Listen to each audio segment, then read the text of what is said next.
Got a good one for you today. A lot of people have asked me about the 19S38 recall. I'm going to show you that. But first, I want to tell you a little bit about a new tool that I got. You see I'm wearing this here. I released the information on this in the last video. The motion activated on-off Mac light. They're the only ones that have it. You can actually take this off and there's a magnet on the back and you can put it wherever you want to keep working. The new tool is, I'm just going to be straight with you. Times are hard right now. People don't have a lot of money, right? I needed a good air hammer. Well, my Mac guy is a very fair guy. Seems to be most Mac guys are pretty fair guys.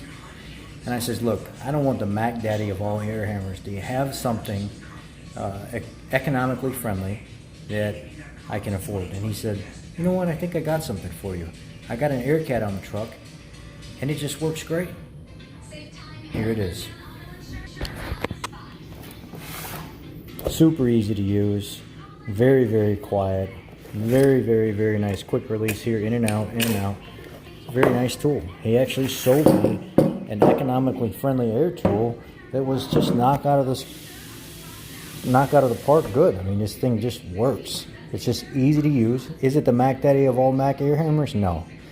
The Mac air hammer is a complete ball buster. I mean, that thing would probably snap two pieces of steel in half. I'm stretching it there, but I needed something economically friendly. And you're going to pay for the Cadillac of air guns when it comes to that.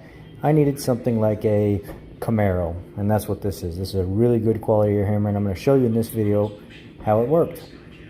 So if you have any questions on quality, top grade tools, I'm going to leave a link in the description box below in the comment section so you can actually see the type of tools that I get from my dealer.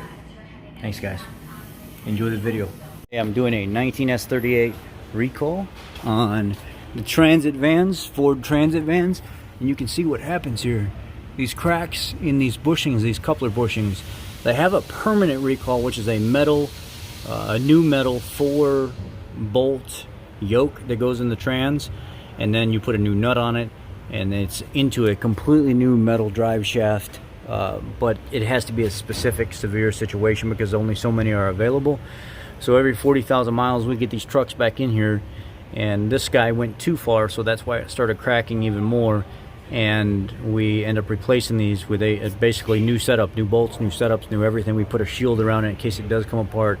It's shielded now until we can get the permanent recall in there. So this is the kit over here.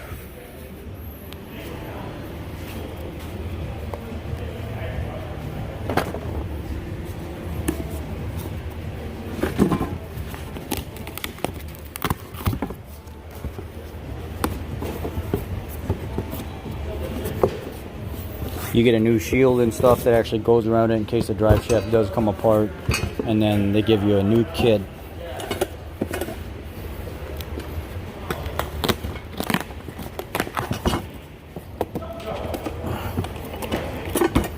If you have a 129 inch or 148 inch wheelbase, sometimes you have to put these spacers down in here. There's little shims in between the center support bearing, but this is the new one, goes in blue dot towards the trans.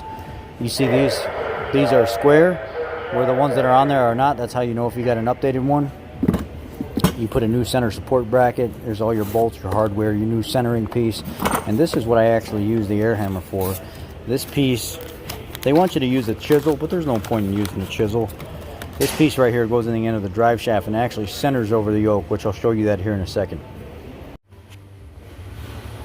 So far what I've done is I pulled the 12 millimeter bolts out of the rear end, and then I went up here and pulled the 18 millimeter head, 21 millimeter nut on the back side back here. I pulled those bolts out of there, which that's these right here, 21 millimeter nuts. I pulled this front support drive shaft loop out of here. Just two 10 millimeter bolts hold it in right here, and now the only thing holding this in here is the residual rust from where the actual yoke bolts up to the drive shaft, and then I have two 13 millimeter center support bolts that got to come out. So I'm going to get a couple guys over here, take those out, and then knock this drive shaft off so they can help me put it on the ground. So now you can see there's that piece that's got to be air hammered out. And then this bracket up here has to get replaced. They give you 4 new 10 mil bolts, a new bracket, new clips, new bolt clips to go in there. And then this part right here is 3 21 millimeter Loctite nuts. They got to come out of there. So we'll get those out of there now.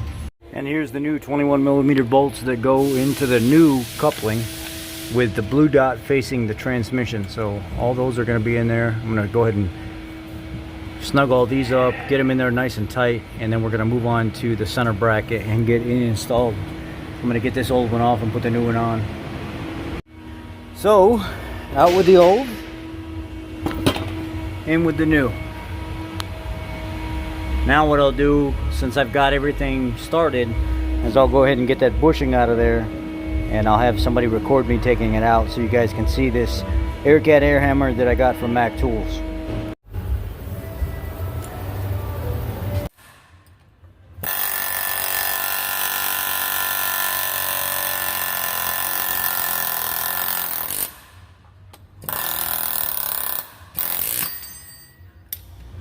There we go. Okay, we got the new one in, and there's actually an indexed line around the collar of it. So you tap it in until the line is flush with the collar. And then the rubber side is what ends up going in on the centerpiece right there. So let's get it all put back up there and installed, and basically do it in the reverse process. Put all your bolts, your nuts and stuff back in. It's pretty self-explanatory at that point. Okay, so the drive shaft recall is done. I got the shield around it. I got the bolts that came with the kit around. This one over here, you got to take the factory nut off the side and put it back in the kit and return it, and they give you a new lock nut to put on that, so don't double nut it. And then up top in the corner, there's another 13 mil up there.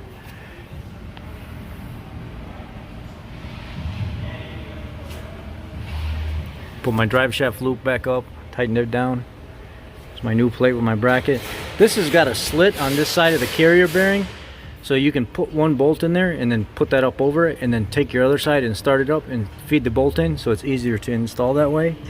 And then remember, before you do anything with the drive shaft, I always mark the drive shaft so I know where I'm putting it back. I put like a fine chisel line.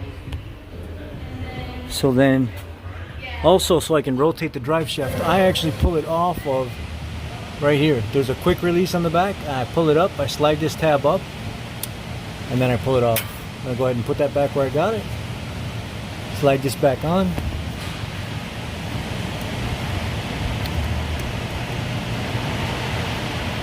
Hey, thanks for watching the video, guys. I hope you enjoyed it. I hope it showed you something maybe you didn't know. And check out Mac Tools. Thumbs up, subscribe.